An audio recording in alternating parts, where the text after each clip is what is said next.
नमस्कार, आप देख रहे हैं यूपी न्यूज 24/7 और मैं हूं आपके साथ ज्योतिका। आइए रुक करते हैं फटाफट खबरों की ओर। बीते कई वर्षों से उत्तर कोरिया में भारत का दूतावास बंद पड़ा था, लेकिन अब ऐसा लगता है कि भारत की कूटनीति में बड़ा बदलाव आया है। भारत ने प्योंगयांग के साथ अपने रिश्ते को मजबूती देने की कोशिश शुरू कर दी है। सीमा तंत्र के लिए भारत और चीन के विशेष प्रतिनिधि और राष्ट्रीय सुरक्षा सलाहकार अजीत डोभाल और विदेश मंत्री वांग यी ने बीजिंग में अहम मुलाकात की। इस दौरान वास्तविक नियंत्रण रेखा पर शांति बनाए रखने और पूर्वी लद्दाख में सैन्य गतिरोध की वजह से 4 साल से अधिक समय से तनावपूर्ण द्विपक्षीय संबंधों की बहाली समेत विभिन्न मुद्दों पर चर्चा की गई है। निर्देशक अनिल शर्मा ने कहा, जब हम स्क्रिप्ट पर काम कर रहे थे तब नाना पाटेकर का नाम अचानक सामने आया। समस्या ये थी कि वे तो वनवास में हैं। उन्हें कहां से बुलाया, उनका तो नंबर भी नहीं था। फिर जैसे तैसे उनके संपर्क किया। फिर मैंने सोचा कि अरे ये तो बहुत ही कमाल की पसंद है। नाना को फिल्म में देखकर आज के बच्चों को हैरानी होगी कि नाना पाटेकर के लेवल का एक्टर भी हमारे बीच मौजूद है। क्रिसमस और नववर्ष बनाने के लिए हिमाचल के पर्यटन स्थल सैलानियों से गुलजार रहेगी। क्रिसमस से पहले वीकेंड पर 21 दिसंबर से ही सैलानियों के पहुंचने का क्रम शुरू हो जाएगा, जो जनवरी के पहले हफ्ते तक जारी रहेगा।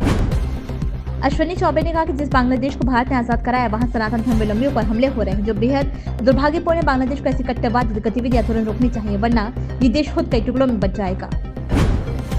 अमेरिका के अगले राष्ट्रपति डोनाल्ड ट्रंप ने पद संभालने से पहले भारत को लेकर बड़ा बयान दिया है। उन्होंने भारत भेजे जाने वाले अमेरिका सामान पर लगाए जाने वाले टैक्स को लेकर कुछ ऐसा कह दिया जिससे भारत सरकार सोच में पड़ सकती है। उन्होंने कहा कि भारत अमेरिका सामान पर जितना टैक्स लगेगा, उतना ही टैक्स अमेरिका भारतीय सामान पर लगेगा। सुप्रीम कोर्ट ने साल 2016 के सुरजागढ़ लोह आयस्क खदान आगजनी मामले में सुरेंद्र गाटलिंग की जमानत याचिका पर सुनवाई टाल दी है। दरअसल गाटलिंग की ओर से पेश वकील ने महाराष्ट्र सरकार द्वारा दायर जवाब पर विचार करने के लिए समय देने की मांग की। नोएडा के सेक्टर 17 स्थित एक प्ले स्कूल के वॉशरूम में हिडन कैमरा लगा हुआ मिला। जब एक महिला टीचर ने इस कैमरे को पकड़ लिया तब स्कूल में काफी हंगामा हुआ। इसके बाद ये मामला पुलिस तक पहुंचा। महिला टीचर की शिकायत पर कोतवाली फेज 3 पुलिस ने रिपोर्ट दर्ज कर आरोपी डायरेक्टर नवनीत सहाय को गिरफ्तार कर लिया। राजधानी में ठंड और कोहरे के साथ प्रदूषण का टिप्पण देखने को मिल रहा है। पहाड़ों पर हुई बर्फबारी के कारण मैदानी इलाकों में आ रही ठंडी हवाओं ने दिल्ली एनसीआर में ठंड को बढ़ा दिया है।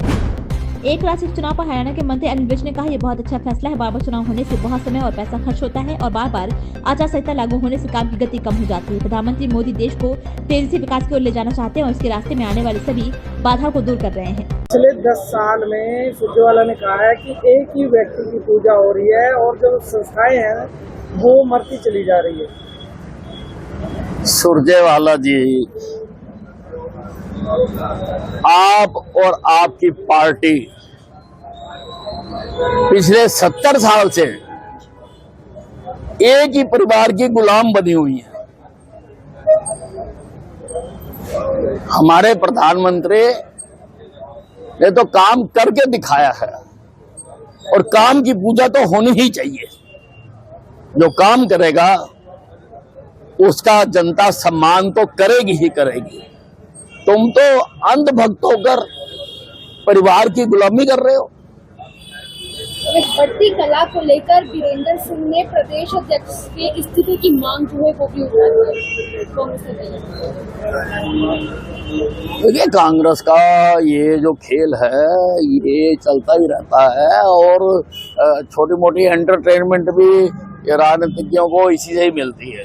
ये कुछ ना कुछ इस प्रकार से काम करते रहते हैं। ये सरकार का बहुत ही बेहतरीन निर्णय है। बार बार के चुनाव में देश का बहुत समय खराब होता है, बहुत पैसा लगता है और बाकी सारे कामों से ध्यान हटता है। बार बार कोड ऑफ कंडक्ट लगने से कामों की रफ्तार रुक जाती है। आदरणीय मोदी जी देश को तीव्र गति से विकसित भारत की ओर लेके जाना चाहते हैं और वो धीरे धीरे जितने उसके रास्ते में अवरोधक हैं उनको खत्म कर रहे हैं। इसे लेकर विपक्ष कांग्रेस ये कह रही है कि सरकार के पास 2/3 बहुमत भी नहीं है। देखिए, अब ये प्रॉपर्टी हाउस की है, पास हाउस ने करना है। कोई इंडिविजुअल इसके भविष्य के बारे में कुछ नहीं कह सकते। प्रियंका गांधी संसद में एक बैग लेकर पहुंची जिस पर लिखा है फिलिस्तीन को लेकर और उस पर विवाद हुआ। नहीं, कोई नई बात नहीं है। अक्सर जो कई मॉडलिंग करते हैं वो इसी प्रकार का, कभी किसी के हाथ में कोको कोला पकड़ा दिया जाता है, कभी किसी के हाथ में सर्फ पकड़ा दिया जाता है, कभी किसी के हाथ में कुछ पकड़ा दिया जाता है। वही काम प्रियंका गांधी कर रही है। इन खबरों में बस इतना ही। बने रहिए यूपी न्यूज़ 24/7 के साथ।